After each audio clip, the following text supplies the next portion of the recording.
There are many people who think that the United States can't remove its 140 or so thousand troops from Iraq in less than several years. Some people have all talked about a 4 or 5 year time horizon. We at the Center for American Progress examined that situation and found out that that is not true. You can responsibly withdraw 140,000 troops from Iraq in a period of 10 to 12 months and take out all of its vital equipment.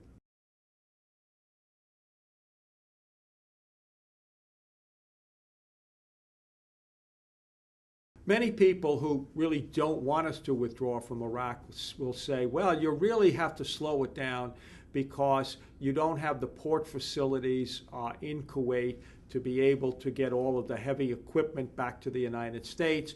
You would also be slowed down because what you would have to do is make sure the equipment was clean and be able to be transported back. And while those are true, the fact of the matter is that once the troops and the equipment get to Kuwait, they're out of danger and they're no longer part of the situation in Iraq.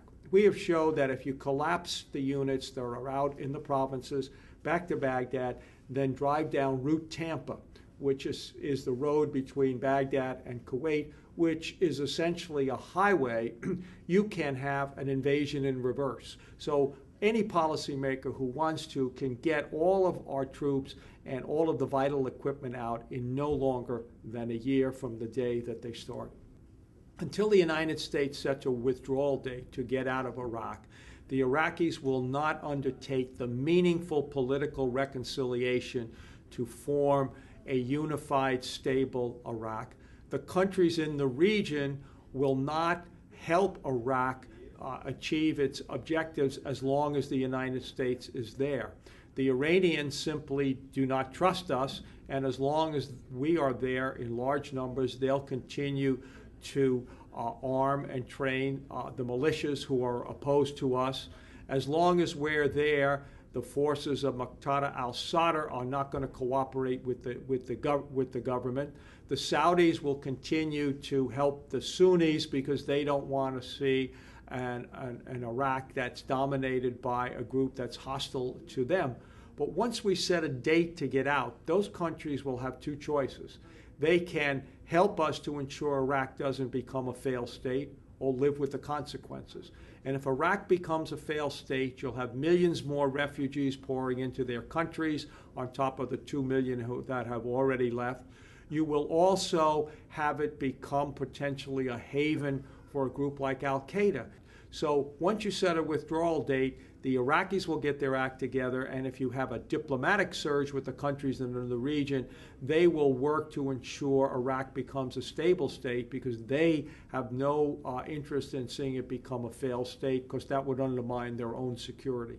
Until the United States withdraws a significant number of troops from Iraq, it will not be able to send troops to Afghanistan without really causing problems for our forces. What it would mean is that you would not be able to give the troops enough time at home in between deployments before you sent them to Afghanistan. But if you begin withdrawing troops from Iraq simply by not replacing the units when their tour of 1 year ends, you can take a unit, a brigade that was scheduled to go to Iraq, say next spring, and you could send that to Afghanistan because they're ready to go and they've had sufficient time at home. And so you'd accomplish two objectives. Not only would you get us out of the mix of this very unstable situation in Iraq, but you'll be able to beef up your forces in Afghanistan and have yourself a chance to stabilize that situation, which is growing worse day by day.